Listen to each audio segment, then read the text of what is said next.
जे बड़म्बा गढ़ भूषुणी बड़म्बा नरसिंहपुर एक विराट गढ़ जो गढ़ 90 मसीह 2024 मसीहा आमर प्रिय नेता श्रीजुक्त देवी प्रसाद मिश्र 6 थर विधायक एपूर्व 90 रु 95 आम जनता दल राधा साहेब तिलकन निर्वाचित करूँ 7 थर भितर गोटे पंचायत खाली सरपंच समिति सब पूर्वतर मिसिकी 15 रु 20 अच्छु आगुआ साथी अच्छु ये गोटे विराट गढ़ ये गढ़ में हाथ गणति 30-35टा विभिन्न दल आसीथिबा समिति सभ्य से पलैले गढ़ भुशुड़ीगला एको बारंबार से गोटे मिथ्या अपप्रचार चली भल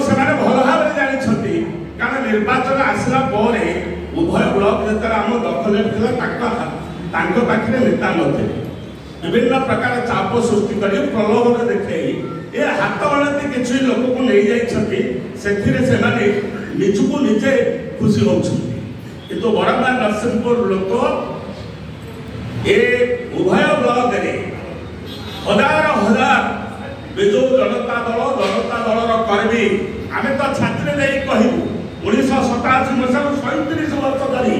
मुझे देखी जो मैंने दलर आरंभ थे समस्ते एवं भी समस्ते अच्छा जो मैंने विभिन्न आज जो संरक्षण व्यवस्था आसी लोभ देखी किसी पड़े आम नेता एवं भी बड़म्बा नरसिंहपुर नुहे सारा ओडिशा रे जने प्रतिभावान व्यक्ति जहाँकर जश कीर्ति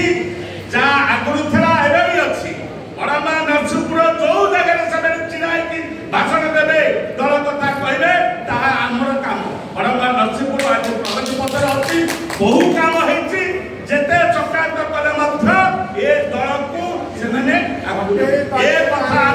प्रिय नेता नवीन पट्टनायक साक्षात करी प्राय 90 ऊर्ध्व सरपंच समिति सभ्य आम कहलु आम आपण पाखे अच्छु नवीन पट्टनायक पाखे सारा ओडिशा लोक अच्छी एवं बड़म्बा नरसिंहपुर लोक मध्य ए दल आगु को आहुरी शक्तिशाली हम बहुत हुए आगामी पंचायत समिति निर्वाचन में आम निश्चित भाव से धराशायी करू ए द्विमत नहीं एवं जो मैंने जाइछंती आज सकाळ आसला बेले से निजको निजे कान ओढ़ी गाले चापड़ बोलते भाई आम पड़े मुझे पड़े बोले एते बार टोपी बदल दरकार नहीं